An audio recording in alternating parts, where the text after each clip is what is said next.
Okay, we're live. Well, we're recording. Sure. I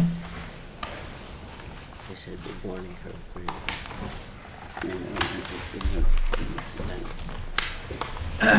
25 years. Okay, welcome back. It's 8:20. We're just coming out of a non-public and council meeting with council. We're going to pick up our business agenda, which is short. First up is the vote for recommendation on the petition warrant articles. So petition warrant article number 23, well, Article 23, which is by petition, reads as follows. To see that that New Hampshire RSA 154:16, the town shall provide a fair, honest, reasonable hourly wage for employees willing to risk their life, to establish the minimum hourly fire department on-call hourly wage of $16.31 after the successful completion of probation period. This has been the starting hourly rate for on-call firefighters since from 6/2010. This hourly rate is the budgeted rate for the current budget fiscal year 13-14. This minimal hourly rate represents a reduction of $1 an hour over the proposed budget FY 14-15 average wage. This shall be this minimum fair hourly wage for the on-call fire department employee who may at any point be asked or obliged to endanger knowingly or unknowingly their own well-being to rescue others on behalf of the community of Litchfield, New Hampshire, based on the duties of a firefighter or medical technician and/or for the good of the community or country. A pay scale showing all the levels and qualifications for these levels of the fire and rescue personnel share be posted and displayed for public review until such time the change by action of future town warrants. Mr. Chairman, I'll make a motion that the Board of Selectmen does not recommend petition warrant Article 23. I'll second that. Motion made by Mr. Byron, seconded by Mr. Lemire not to recommend. Discussion?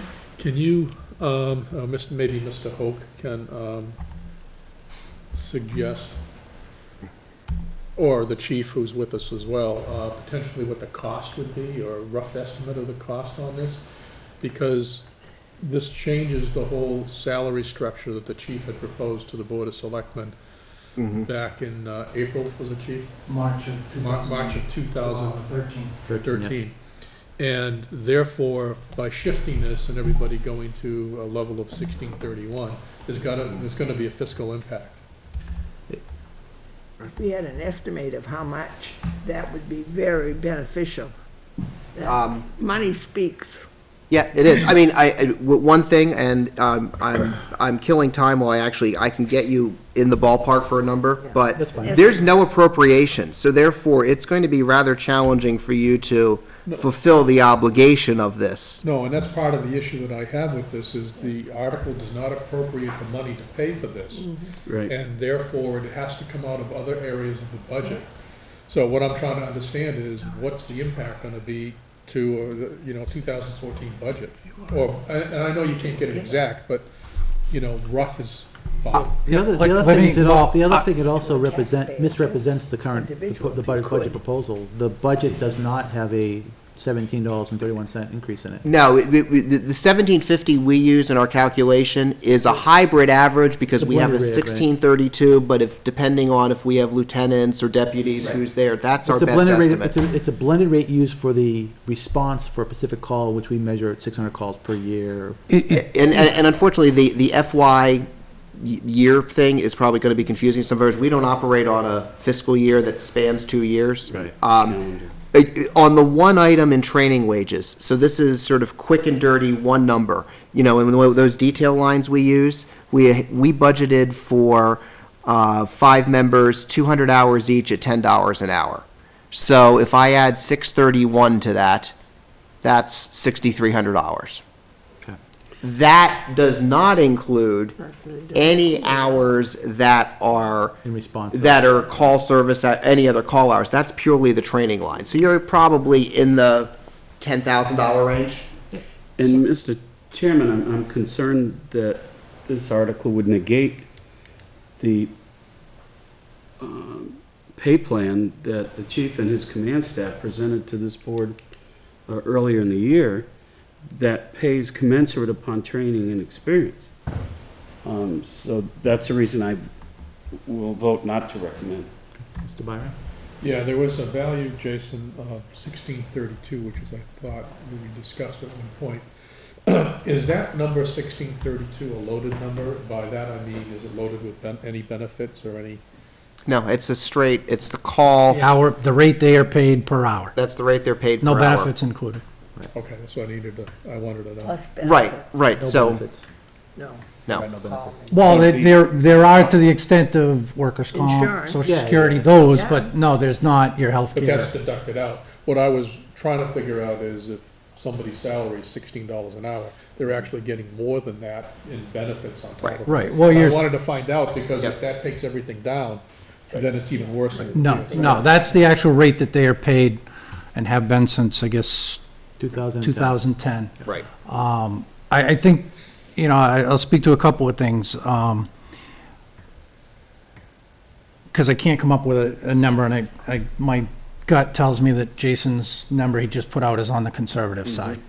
The $17.50 an hour is basically an average of all of the call and part-time employees divided by pay rates, added up and divided by 35, 34, whatever it is. Because on a given, and it's used for training, it's used for weekend, it's basically our baseline number for calculating the average. And it's really the only way to come up with a number. So when you take those bottom $10, $11, $12 rates and now jump them up to $16.32, that statistically, that number average is gonna climb. So I can't make heads or tails from the warrant article, how the verbiage was arrived at. I can tell you that, I watch it at budget time, it fluctuates a little bit. But again, 1750 is the number that Jason and I are comfortable with. Is it 1735? Yeah, it might be right now because we've had a slight change. But again, it's an average that we look at each year when we do the budget. If it doesn't change drastically, we go with it. No different than 600 calls. It's a best estimate given, the data and history we have. Any other questions? Hearing none, all those in favor to not recommend petition warrant Article 23, say aye. Aye. Opposed? Abstained? Aye. Motion carries 4-0-1 to not recommend. Moving on to petition, Article 24 by petition.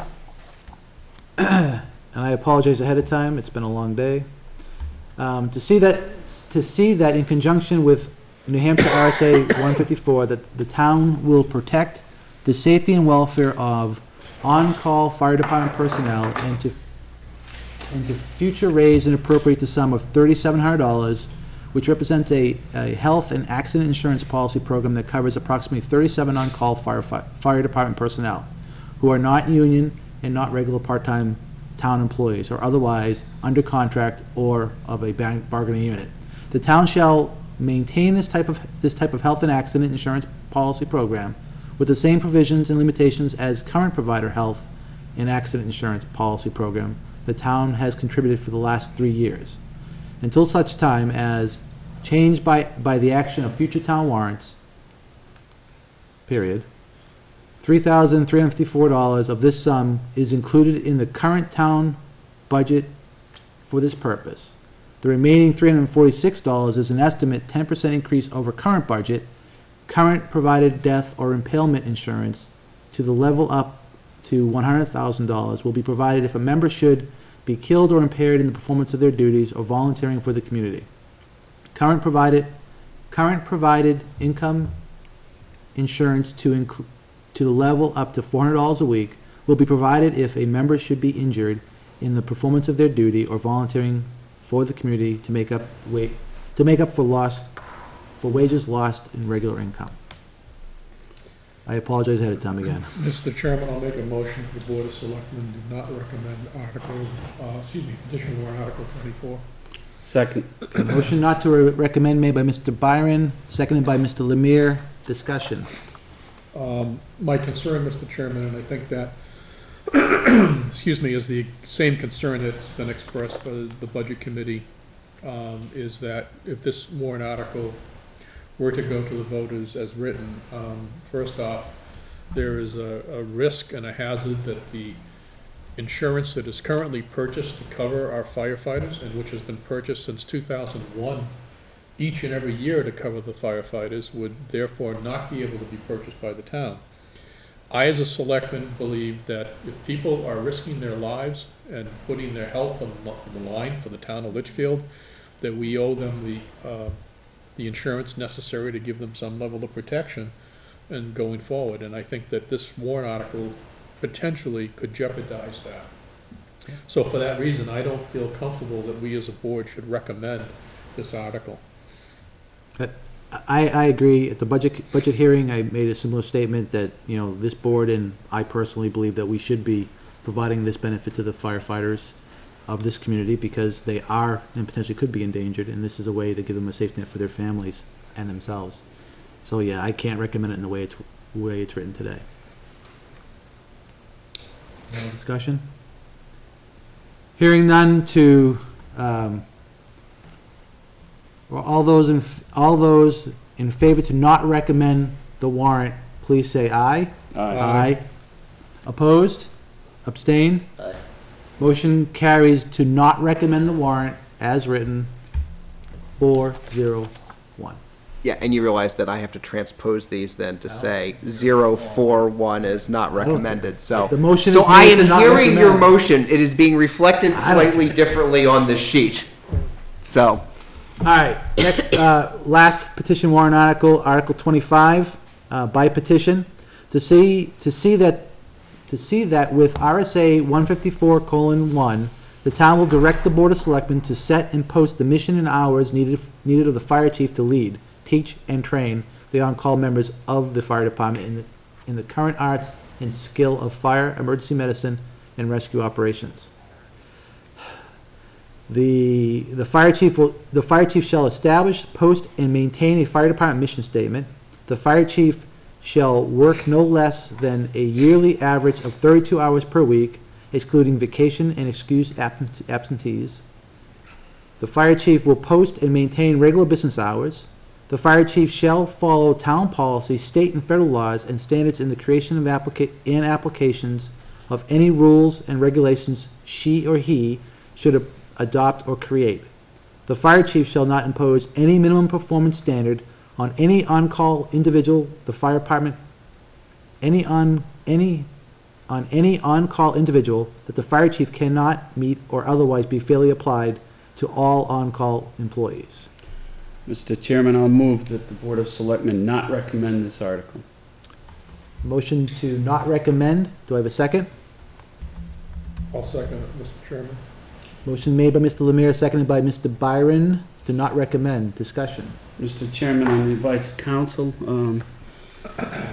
this article is not under the purview of the legislative body. This is, so hence my motion to not recommend. Other discussion? Hearing none, all those in favor to not recommend, say aye. Aye. Opposed? Abstained? Aye. Motion to not recommend carries 4-0-1. Okay, that concludes the finals of the warrant for the three petitions. We have a clerical issue we have to deal with before voting on the default, or signing the default. We've got to revote the default too. yeah, you might as well, yeah. During the creation of the default, there was a clerical error made, where the hell is it, Jason? What? Oh, the Post-it note? I took the Post-it note so I could explain it. All right, Jason, you want to explain It's a the very clerical error? sophisticated analysis. So I plugged all of your results in from last week into the form, I realized that we backed out a gasoline line that we shouldn't have backed out because we kept it as last year's number. So it was in the fire department. So I put that back in. The net effect is roughly $1,000. It brings your new bottom line. Yeah, I know. $5,007,000. It takes you to a new default bottom line of $5,007,408. So moved. Motion to move the new Second. bottom line, seconded by Mr. Bork. Discussion? I guess my question deals with a legal issue, and that is, we presented this default as a number at the budget hearing. Mhm. Are we now obligated only to change that at deliberative? No, No. no, you change it up until the point of filing, because it is your number only, and it's not subject to amendment at deliberative. See, So, you, 'cause we've been through that too, Frank. yeah, We've got that up until the posting of the default, Right, on January 27th. right, so. Board can make it- as many changes as If, they if, want. say, if one of you woke up on Monday morning and said, oh my goodness, we need to put $40,000 back in because we missed something. Or take out? No, in that case, we're done. No, but it's seriously, up until the time it's posted, it's your number, and it's not subject to So amendment. the new default number is 8 million what? The new default number is $5,007,000. 7,000? $7,408. $408. $5,007,408. But if you'd like to reverse those Does numbers, this need to be signed in black? no. No, I don't care what you sign that in. This is the fancy new state electronic form, so I have 3 copies that I'm looking for signatures on. I will file the actual copy with the state electronically, and then I just simply have to send them your signatures. And then it's So you posted need to as well. sign all these too? Yes, yes. All right, There are 3 copies. can I, when this is all done, can you PDF this and send us so I can post this on the Yep. website? Yep. I'd like to have our, So the warrant, the text of the warrant will be posted by Monday. It will reflect your everything you've done so far. The 3 things that are being corrected, or 4 things, are your 3 recommendations on the petition articles. I'll plug numbers in there. And on the budget article, the default and budget number has been corrected to reflect the corrected number from tonight. so that's the warrant right here, right? Yeah, This is the forms, this was for the warrants and this is for the other one, right? yes. All right, so we already signed the And there are 3 the reason all your numbers may have changed since what you saw at the budget hearing is there were 3 Mr. planning Chairman, I'd like to articles. call the question. Yeah, we gotta vote on it. Oh, sorry, Sorry, I thought we'd already done. sorry about that. Include the Okay, 16,000. motion, what's that? Does that default budget include these Article 23, 16,003? No. No. No, it does not. That's what I said, it Yeah, doesn't, no. okay. All right, all those in favor of the new bottom line of $5,007,408 for the default, say aye. Aye. Opposed? Abstain? Motion carries 500.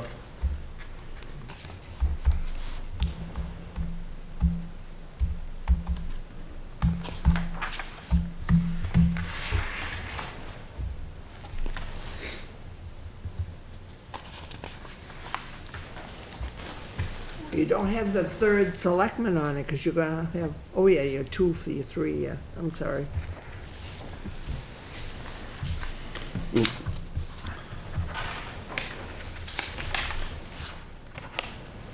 All right, so that takes care of the default. And do we need to make motion to accept the whole warrant, right? Or because we just approve what we're just signing, because we've already You done. approve No, the you've subsets. accepted and you Yep. recommended it. I think I just need to sign this one here.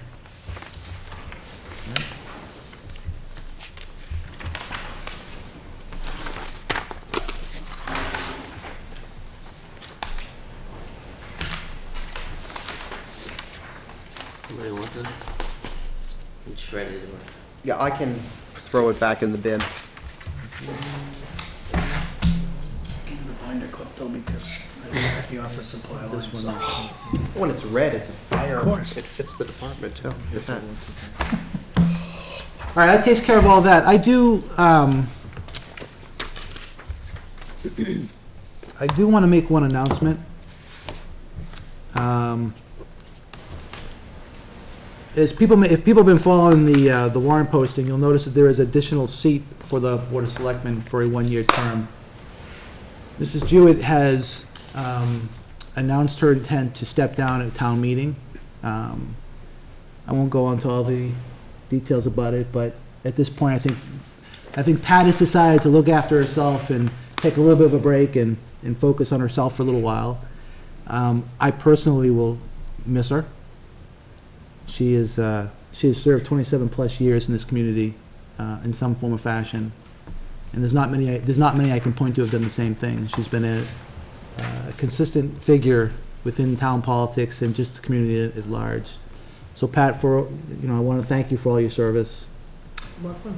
And I'm really gonna miss it. I know I am. we're going to miss you too. Cried like a baby when I wrote that note. I'd like to add to Mr. Brunel's, Pat, that I think the community of Litchfield is better off for your service over these years, and personally want to thank you very much for. I hope somebody will run who likes to do the extra little things that, to me, makes Litchfield what it is. It really does. Yeah, that being said, Pat is not going anywhere. She'll still be attending board meetings, I assume. She is planning on being a deliberative, so for the public, feel free to step up and thank her and say hi. Hi and goodbye. Never goodbye. Never goodbye. Never goodbye. But there was an interesting question about the qualifications required to run for Board of Selectmen or any other office. This is my opinion. But the only requirement that is required for somebody who cares and wants to work and wants to try to affect a change or be part of it. The Board of Selectmen specifically, it's not just about these meetings. It's about a lot of things that happen in the background, the running of the town and so on. There's a lot of activities that go on. A lot of these members not only attend this meeting on a regular basis, but also sit on other boards as liaisons and et cetera. So if you're so inclined, I suggest you step up and help, because the community can use the help, and we're always looking for good volunteers, and that is, the sign of a good community. So I hope to see quite a few folks stepping up for the election. I hope some women would sign up. I think it would be good. I don't disagree. You need that motherly touch, and you need those little extra things to make things nice in the town, I think. Yep. At that point, I don't believe there's any other activities we have to conduct. Move to adjourn, Mr. Chairman. Second. Motion made by Mr. Lemire, seconded by Mr. Bork to adjourn. All those in favor say aye. Aye. Opposed? Abstained? Motion carries. The next meeting for the Board of Selectmen will be Monday, the 27th. I will let the board, remind the board, I will not be here in attendance. I have a business trip I'll be on for a couple days. I will be reachable if there's any issues, but I believe Frank will be here to conduct and run the meeting, so we'll see and talk to you all next. And don't forget, deliberative session is February 1st at 10 o'clock at Campbell High School. Please come and share your opinions and your voice. Have a good night. Now we gotta shut up.